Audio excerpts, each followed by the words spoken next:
Today I'm going to read the story of the little mole who knew it was none of his business.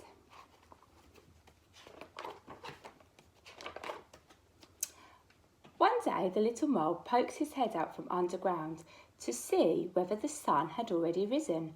Then it happened.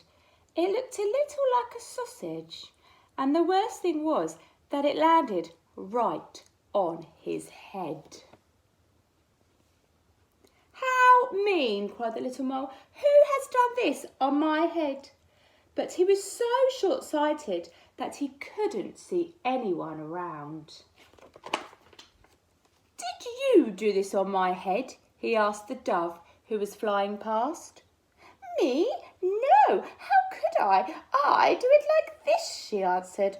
And splish, plish, a moist white blob landed on the ground right next to the little mole. His right leg was splashed with white.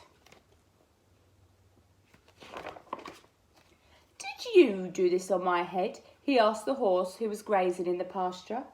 "Me? No, how could I? I do it like this."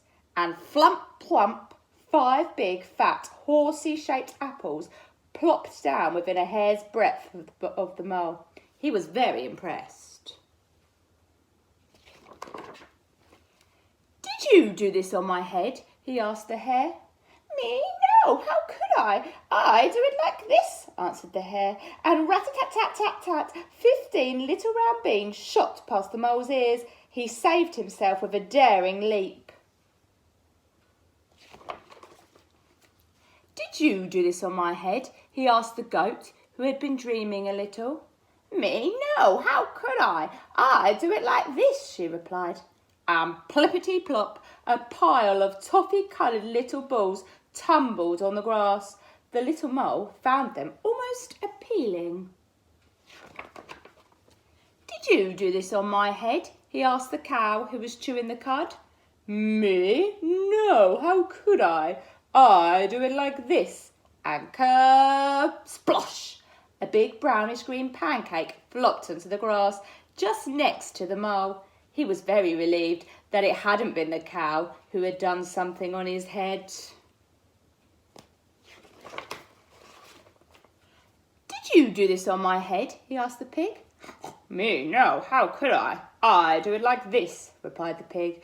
And plop, splat! A little soft brown pile fell onto the grass.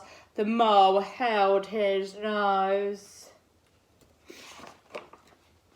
"Did you do this on my—" he was going to ask again. But as he came closer, he saw only 2 big, fat, black flies, and they were eating.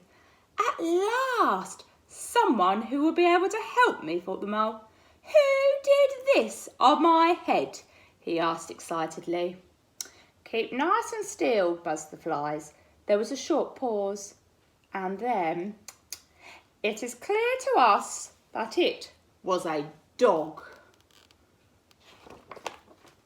Finally, the little mole knew who had done the business on his head.